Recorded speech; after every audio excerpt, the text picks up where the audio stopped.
নমস্কার বন্ধুরা, আজকে মঙ্গলবার মোয়ের রান্নাঘরে দেখো আজকে আমি কি রান্না নিয়ে এসেছি। আচ্ছা, নিরামিষি রান্না বন্ধুরা, তোমরা সবাই মন দিয়ে দেখো। সোয়াবিন আমি গরম জলে ভিজিয়ে জল ঝরিয়ে রেখেছি।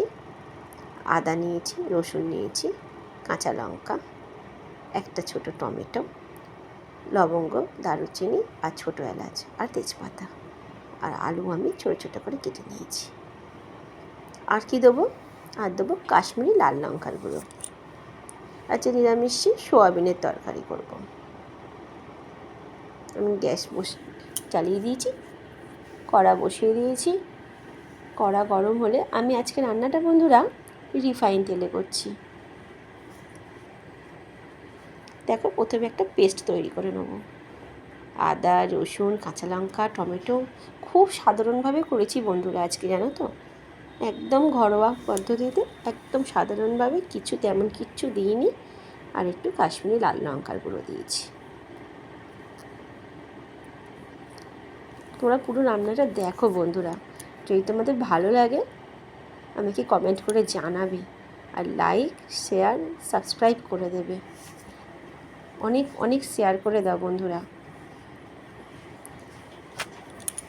দেখো, আমি প্রথমে ফোড়নে দিয়ে দিলাম লবঙ্গ, দারুচিনি, তেজপাতা, ছোটো এলাচ। এরপর আমি আলুগুলো দিচ্ছি। আলুগুলো হালকা ভাজা ভাজা হয়ে গেলে একটু নুন আর হলুদ দেবো। দেখেছো, নুন আর হলুদ দিয়ে দিলাম।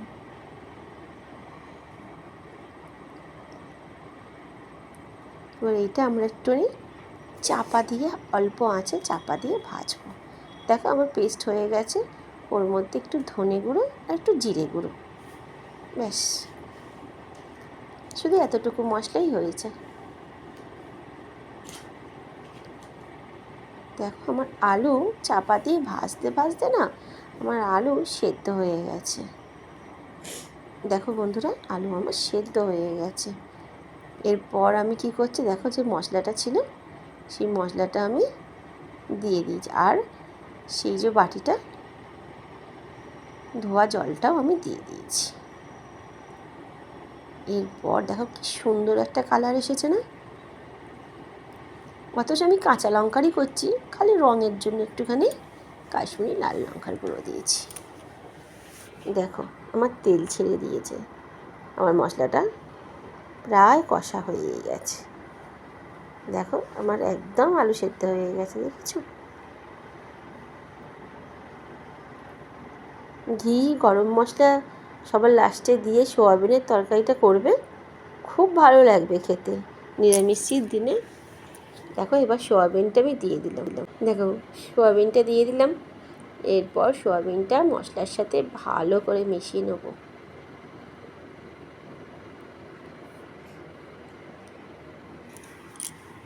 খেতে খুব ভালো হয়েছিল।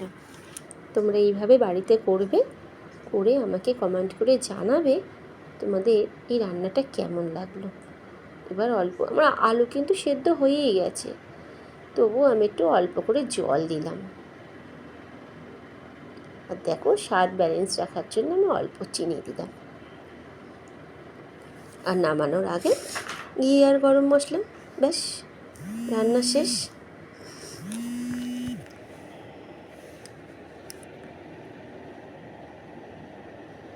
দেখো, আমার তরকারি হয়েই গেল।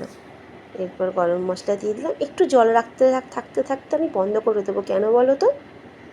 তা না হলে না জলটা পুরোটা শুকিয়ে যায়। দেখো, ঘি দিয়ে দিলাম। এবার আমি চাপা দিয়ে গ্যাস বন্ধ করে দেবো। টাটা বন্ধুরা, তোমরা সবাই ভালো থেকো।